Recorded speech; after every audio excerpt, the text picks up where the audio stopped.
Down here, we've got some of the kids have really been working on the Christmas spirit. I mean, you see blessings here, and the fact that we need to share the blessings that God has given us with others. And that's really what Christmas is all about, and the Christmas spirit is giving.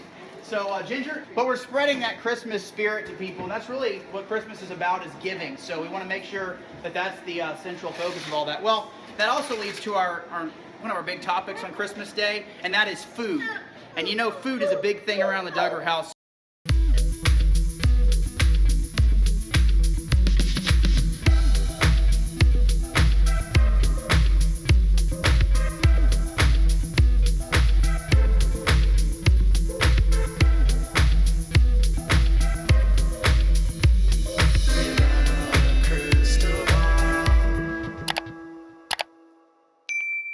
Hey everyone, it's Katie from Without a Crystal Ball. Welcome back to my channel. I hope you're having a wonderful day. It is Thursday, May 26th, and we have so much to talk about. It's been very busy the last few days. I know I've said that like in every single video, and I just wanted to remind you that it's a heavy Duggar time. So if you have not yet, do me a favor and give this video a thumbs up. Leave some comments if you have something to say, and make sure to subscribe to the channel if you haven't yet subscribed. So yesterday was a pretty busy day in the courtroom, and Josh was sentenced to 12.5 years by Judge Timothy Brooks. And this was not exactly what everyone wanted. Some people thought it should be much more. Some wanted less, fewer wanted it less. But I think now we better understand that Josh had a bunch of letters that were written that helped him show a side of him that the judge felt was indicative of the person he could be versus the person that he is. Now, the judge had to weigh the pros, the cons, and look at all facets of who Josh was, what Josh had done, and take into account all the variables when considering what the sentence would be. Ultimately, he decided on below the median for his specific situation and much less than what the U.S. attorneys were asking for. As Josh entered the courtroom, he decided there was a letter that was sitting on the table that was many people assumed was a letter that he planned to read to the judge. Josh did not actually talk in court yesterday. In fact, he said nothing, which the judge, Timothy Brooks, apparently said is not uncommon if someone plans to appeal. And Josh Duggar's team does plan to appeal. The letter was a supplemental addition to all of the character letters, which was written by Denise Wilson. If you recall, Anna was referencing in her letter that she and Josh had taken care of a friend who was widowed, and that friend happened to be Denise, and they had promised to take care of her after her husband passed.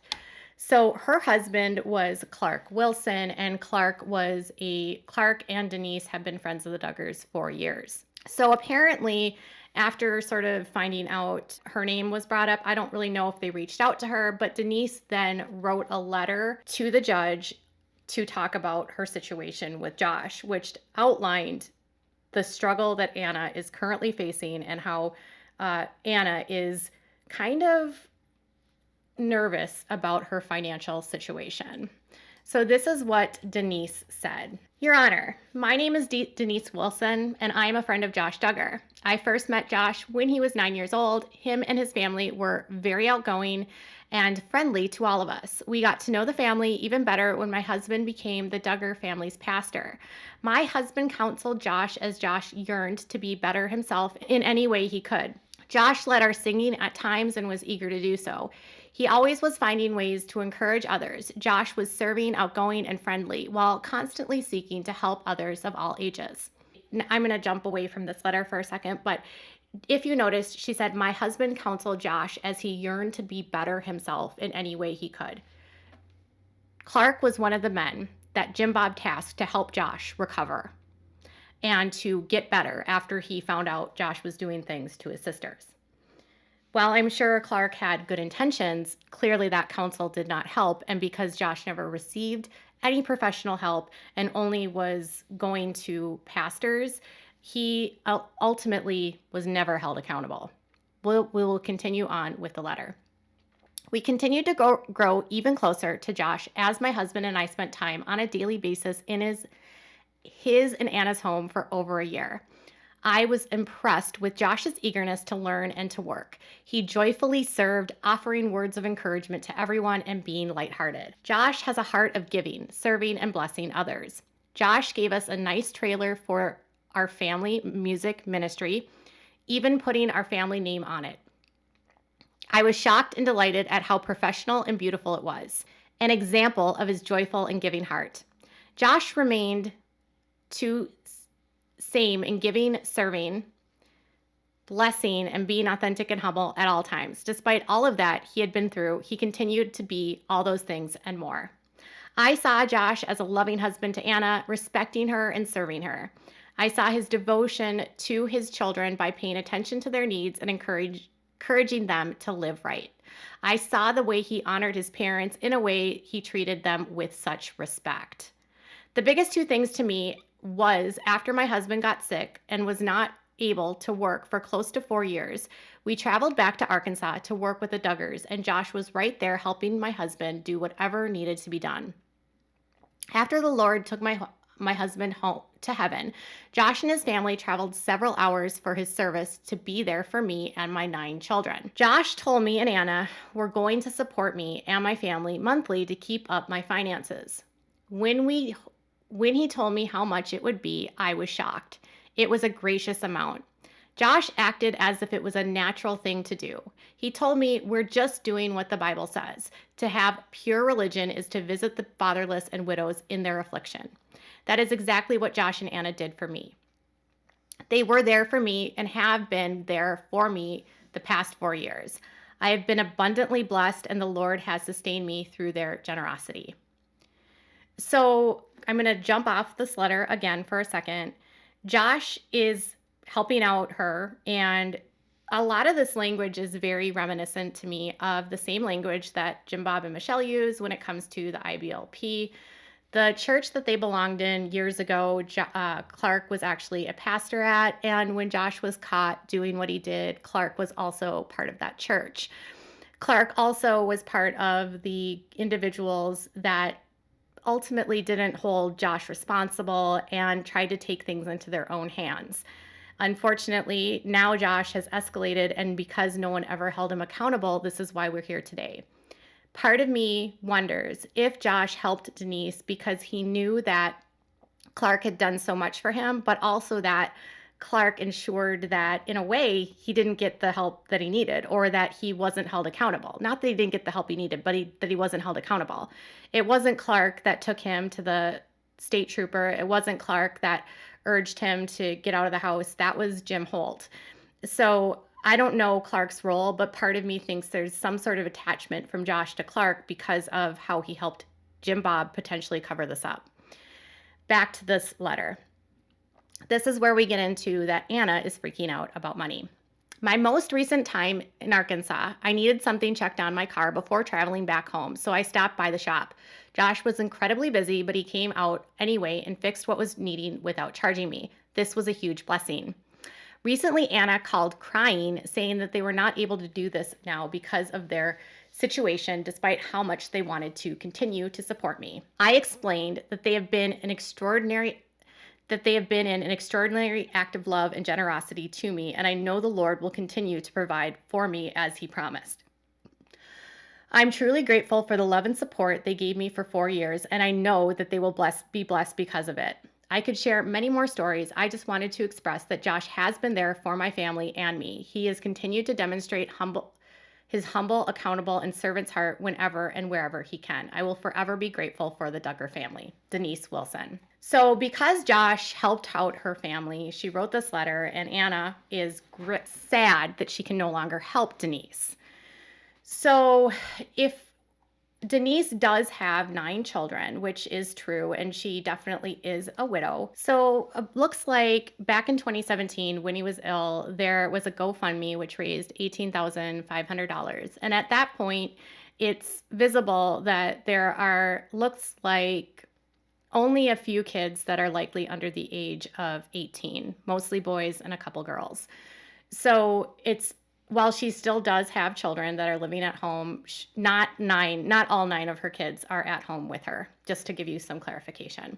It is nice that they did help her out, but so what I find interesting here is that Anna is crying about her financial situation and is sad that she can't help her out because she does not know or she doesn't have the resources to help her.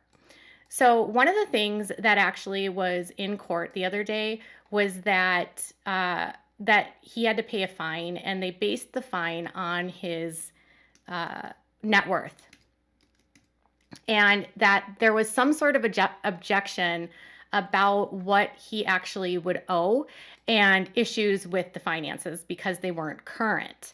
And then he apparently withdrew that because he found they were current. I noticed as I was looking through the businesses that Josh and Anna held, within the last few months, he has dissolved 5 companies. So he dissolved Cambridge Arbor, Lexington Contractors, Little M Consortium, Raven Glass South, and Soli Deo Gloria. Currently, he has Glasgow Drive that's currently open, ALB Investments, and his 5 Stone group, which is his company, and then one called Raven Glass North and North Graham Road. So in the span of a few months, they dissolved 5 businesses, and this was leading up to sentencing. So I don't know if this was something that needed to be done because these businesses were basically just at this point nothing, because these businesses were housing properties that had previously sold. So I don't know if that's why the Little M Consortium, I'm not sure why that business closed, but she recently closed that one.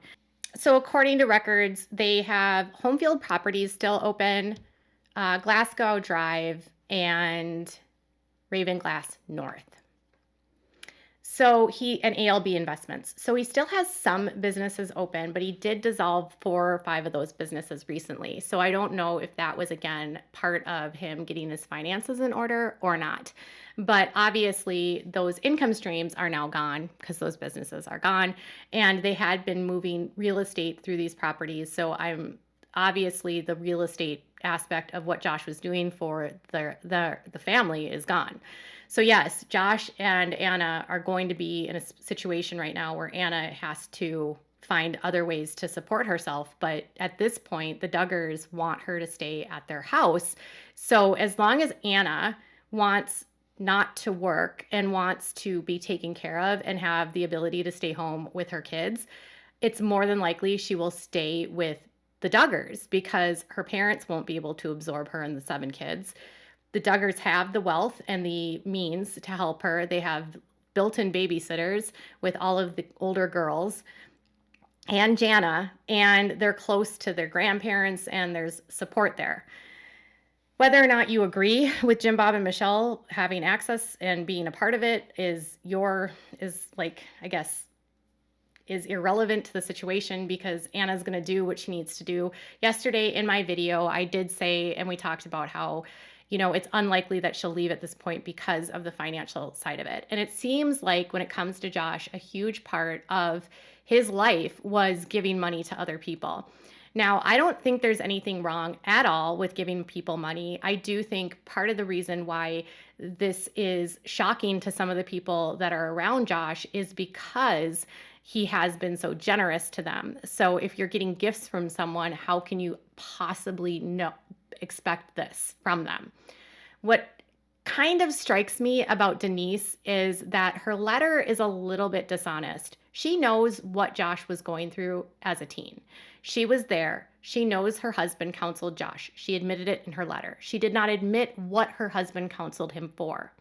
Had she been honest in her letter and said, my husband counseled Josh after he was found to have done things to 5 girls, I think it would have set a different tone with the court.